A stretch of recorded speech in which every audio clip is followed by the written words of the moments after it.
Saudara, bagaimana upaya pemadaman kebakaran hutan dan lahan di Bukit Teletabis Bromo, Probolinggo, Jawa Timur, dan juga kebakaran di lahan gambut di Ketapang, Kalimantan Barat? Kita sudah terhubung dengan jurnalis Kompas TV, ada Babul Arifandi dan juga Samsul Hadi yang akan melaporkan langsung. Saya akan terlebih dulu ke Probolinggo bersama Babul Arifandi. Babul, puting beliung yang sempat terjadi ini membuat sebaran api baru. Nah, jadi sudah wilayah mana saja di Bromo yang terbakar akibat dampaknya? Iya, pas sekali juga saudara, perlu kami sampaikan bahwa hingga dengan Selasa pagi ini, sebaran api di wilayah Bukit Teletabis Gunung Bromo sudah mulai terkendali karena proses pemadaman terus dilakukan oleh petugas dengan menggunakan dua metode, yakni secara manual dengan menyisir padang savana dan menggunakan waterbombing, menggunakan helikopter seperti Puma yang menyemprotkan air ke wilayah yang ekstrim. Memang awalnya Paskalis ada 7 titik di kawasan Gunung Bromo yang terbakar karena angin dan juga faktor sulitnya medan sehingga pemadaman sulit dilakukan. Namun dari 7 titik yang awalnya terbakar ini saat ini tinggal menyisakan 3 titik. 3 titik ini terdiri dari 1 masih ada sisa api, kemudian 2 titik lainnya sudah padam, tinggal begitu. 1 titik api yang masih berada di kawasan lereng Gunung Bromo ini tepatnya di daerah Jemplang, masuk Kabupaten Malang, dan ini proses pemadaman juga masih berlangsung. Titik-titik api dipadamkan manual dan juga dengan menggunakan waterbombing. Informasi yang kami dapatkan dari Taman Nasional Bromo Tengger Semeru, titik sebaran sudah mulai berkurang. Petugas berhasil memadamkan secara bertahap titik-titik api sebelum menyebar ke daerah-daerah lain seperti di tebing-tebing di wilayah Kabupaten Pasuruan ataupun di Kabupaten Malang. Paskali. Lalu apa sebenarnya sejauh ini sampai saat ini kesulitan dan juga kendala dari petugas dalam upaya pemadaman kebakaran? Ya, memang kebakaran di wilayah Bukit Teletabis ini relatif lebih sulit dipadamkan dibandingkan dengan daerah lain.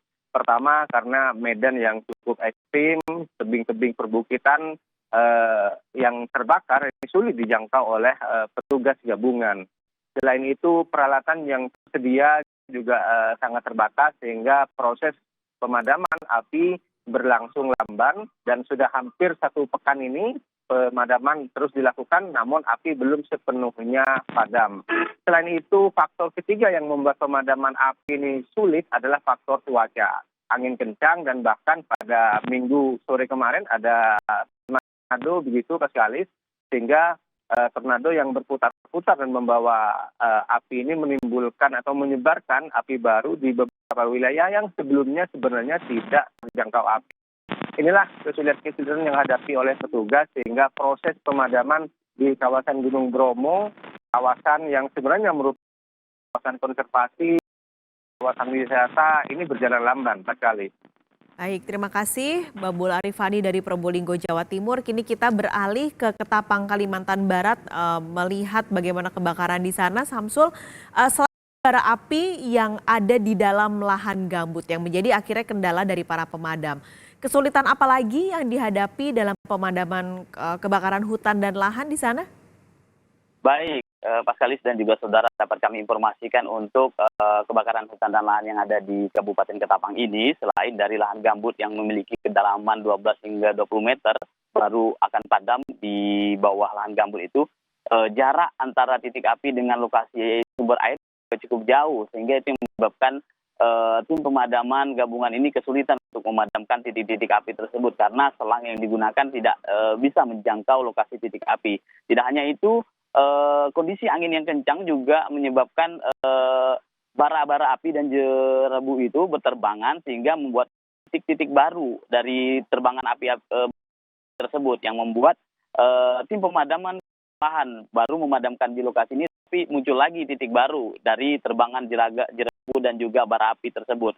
Selain itu juga karena ini musim kemarau, ada terjadi hujan pagi tadi namun tidak membuat api itu padam karena hanya membasahi dasar gambut saja sehingga menyebabkan kabut asap atau api yang ada di Ketapang ini masih belum bisa padam. Nah, sehingga musim kemarau ini terbangan jerebu tersebut membuat beberapa titik itu di lahan yang kering mudah terbakar. Sehingga itu yang juga menjadi penyebab kebakaran. Tidak hanya itu juga, Paskalis dan saudara, kearifan lokal masih dilakukan di sini, di mana warga masih melakukan pembakaran lahan atau membuka lahan dengan cara membakar. Sehingga itu juga salah satu menjadi penyebab terjadinya kebakaran hutan dan lahan. Dan beberapa lahan yang terbakar ini juga adalah lahan-lahan yang kosong. Sehingga tidak ada pemilik, tidak ada orang yang berjaga di lokasi lahan yang kosong itu, yang menyebabkan kebakaran merambat hingga meluas di beberapa titik dan menyebar ke beberapa lahan perkebunan milik warga dan juga titik-titik api yang lainnya, Paskalis. Nah, ini kan sebenarnya polisi juga sudah menetapkan tersangka pembakar lahan. Apakah sudah diketahui dari tersangka-tersangka ataupun saksi yang ditanyai oleh polisi penyebab dari kebakaran ini apa? Baik, Paskalis. Nah, benar sekali polisi telah menetapkan tersangka pembakar lahan. Nah, ini diketahui karena mereka memang murni melakukan pembukaan lahan dengan cara membakar. Nah, untuk penyebab kebakaran lahan yang dilakukan ini ada beberapa persentase di mana untuk kebakaran yang dilakukan dengan cara membakar oleh warga ini sekitar 30 sampai 40%. Sementara untuk lahan konsesi sendiri itu sekitar 10%. Dan penyebab kebakaran lain yang tadi ada lahan kosong yang tidak ditempati dengan jerebu yang terbang di lahan kosong itu juga menyebabkan kebakaran lahan yang terjadi di wilayah Ketapang ini. Sehingga sampai detik ini, sampai dengan hari ini, untuk di Kecamatan Matan Hilir saja ada sekitar 500 titik api yang tersebar di beberapa desa. Dan kemarin parahnya ini juga menyebabkan beberapa warga harus mengungsi dan harus dirawat ketika terdampak dari kabut asap yang cukup pekat, Paskalis. Baik, terima kasih Samsul Hardi melaporkan langsung dari Ketapang, Kalimantan Barat. Dan sebelumnya ada Babul Arifandi dari Probolinggo, Jawa Timur. Terima kasih teman-teman.